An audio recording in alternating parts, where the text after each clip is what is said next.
Hello everyone, the SMG channel पर मैं विष्णु शर्मा आप सभी का स्वागत करता हूं। हम क्लास 10th का तीसरा चैप्टर पढ़ रहे हैं।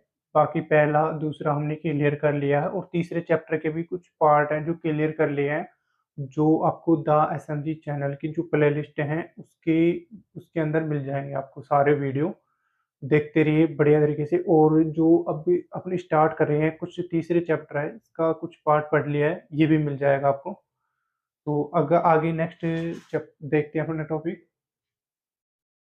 दांतों की रासायनिक गुणधर्म पढ़ेंगे अब इसके अंदर। दांतों की रासायनिक गुणधर्म तीन है।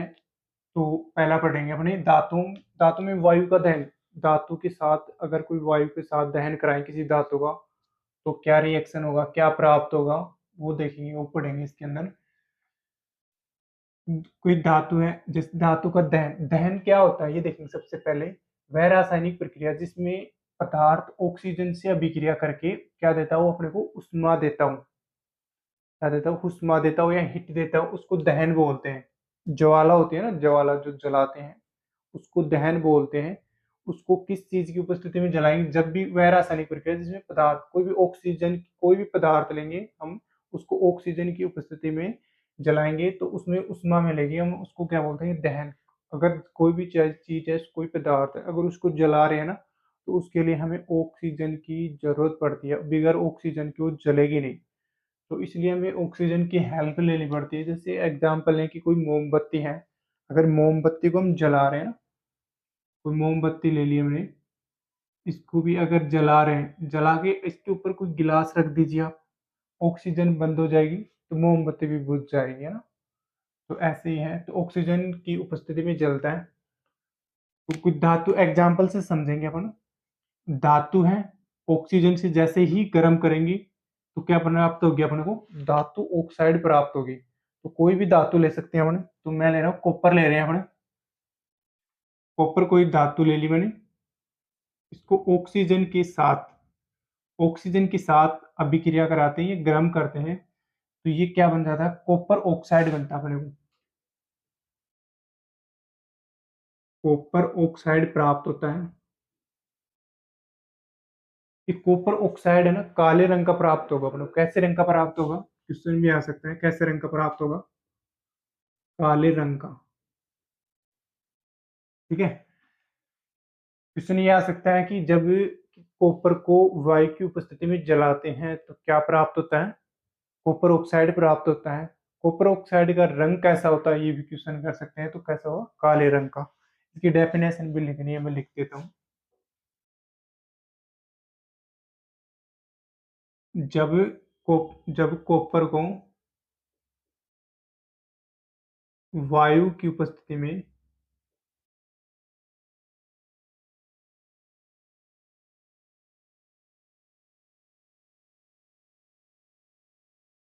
वायु की उपस्थिति में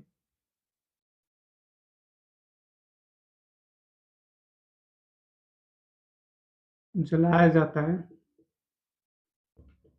तो कॉपर ऑक्साइड प्राप्त होता है।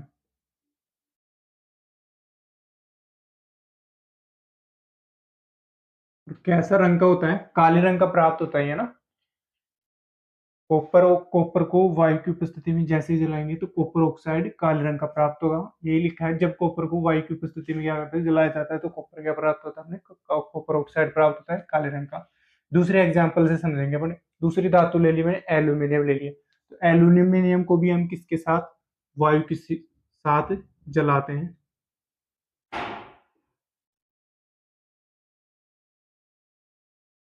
ये एल्यूमिनियम को वायु की उपस्थिति में जैसे ही जलाएंगे तो क्या प्राप्त हो जाएगा अपने को, एल्यूमिनियम ऑक्साइड प्राप्त हो जाएगा अपने को। ठीक है, तो जब भी कोई धातु है उसको वायु की उपस्थिति में जलाते हैं तो ऑक्साइड, धातु ऑक्साइड प्राप्त होती है। एल्यूमिनियम के लिए है तो एल्यूमिनियम ऑक्साइड प्राप्त होगी। कॉपर लिया तो क्या प्राप्त हो गया, कॉपर ऑक्साइड की धातु प्राप्त हो गई। ठीक है, कॉपर ऑक्साइड का ध्यान रखना कि काले रंग की होती है ना। नेक्स्ट टॉपिक देखेंगे अपने, धातु ऑक्साइड की गुणधर्म। धातु ऑक्साइड के क्या देखेंगे, गुणधर्म देखेंगे। एलो दो दो एग्जांपल लेके ही चलेंगे इसके, धातु ऑक्साइड के ना। एक धातु एल्यूमिनियम ऑक्साइड को जब अम्ल के साथ अभिक्रिया कराते हैं तो क्या रिएक्शन होता है?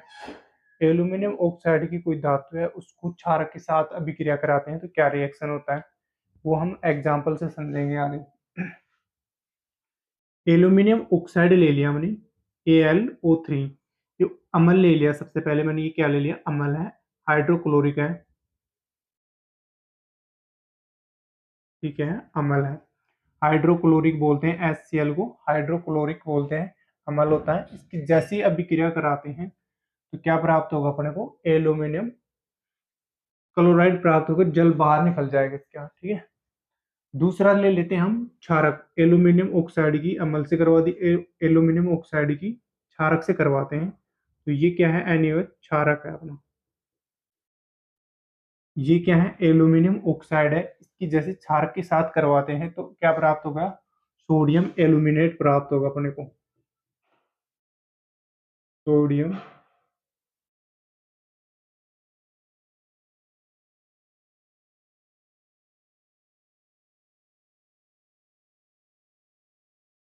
NaAlO2 को हम बोलते हैं सोडियम एल्यूमिनेट। ये नहीं बोलना सोडियम एल्यूमिनियम ऑक्साइड, ऐसे नहीं बोलना, इसको बोलते हैं सोडियम एल्यूमिनेट, ठीक है।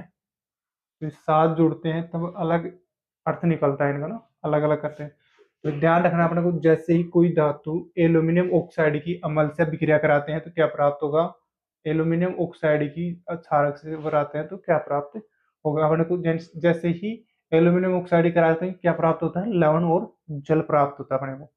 ये क्या प्राप्त होता है, लवण और जल। क्वेश्चन आ सकता है, जब भी एल्यूमिनियम ऑक्साइड की किसी अम्ल से अभिक्रिया कराएंगे तो क्या प्राप्त होगा, एल्यूमिनियम ऑक्साइड की क्षारक से अभिक्रिया करवाते हैं तो क्या प्राप्त होगा अपने को, लवण और जल प्राप्त होगा, ठीक है।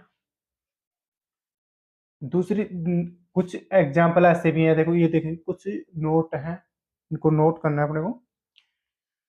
कुछ अपवाद भी होते हैं इसके अंदर, साइंस के अंदर पढ़ेंगे ना अपने, कुछ अपवाद भी मिलते हैं तो अपवादों को ज्यादा ध्यान रखना पड़ता है, वहीं से क्वेश्चन पुटअप भी होता है ना। अधिकांश धातु ऑक्साइड जल के साथ, जल में क्या हो जाती है, अघुलनशील होती है।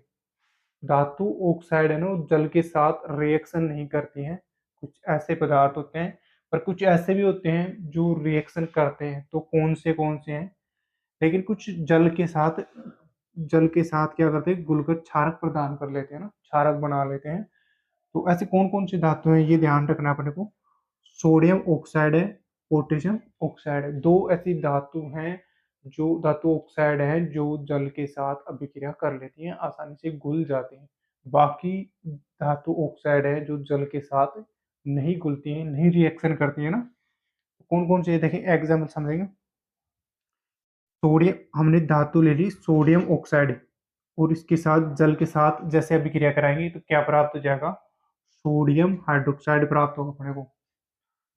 जैसे ही पोटेशियम ऑक्साइड, ये पोटेशियम ऑक्साइड है, ये जल के साथ अभिक्रिया कर रहा है और क्या बनाता है, पोटेशियम हाइड्रोक्साइड बना रहा है,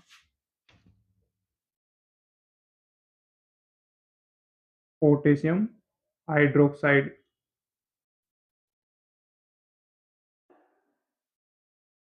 ये प्राप्त हो जाएगा अपने को ना।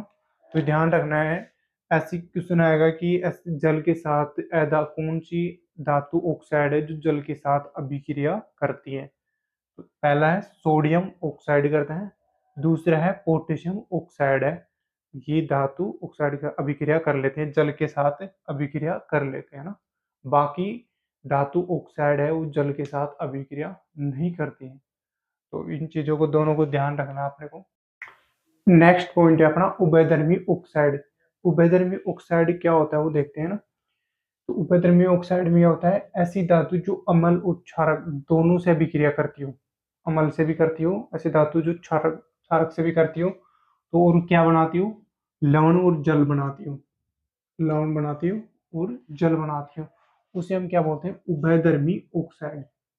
ऐसी धातु जो अम्ल और क्षारक के साथ अभिक्रिया करके और क्या बनाती हो, लवण तथा जल बनाते हो, उसको क्या बोलते हैं, उभयधर्मी ऑक्साइड बोलते हैं। कुछ ऐसी भी पदार्थ है अपने पास जो, नोट नोट कर लेते हैं इनको।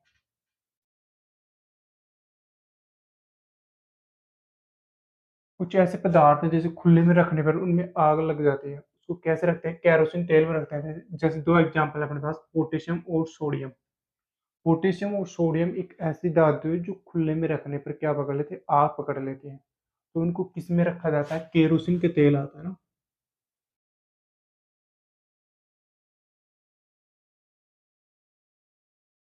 केरोसिन का तेल बंद हो गया लगभग अब इंडिया में के अंदर।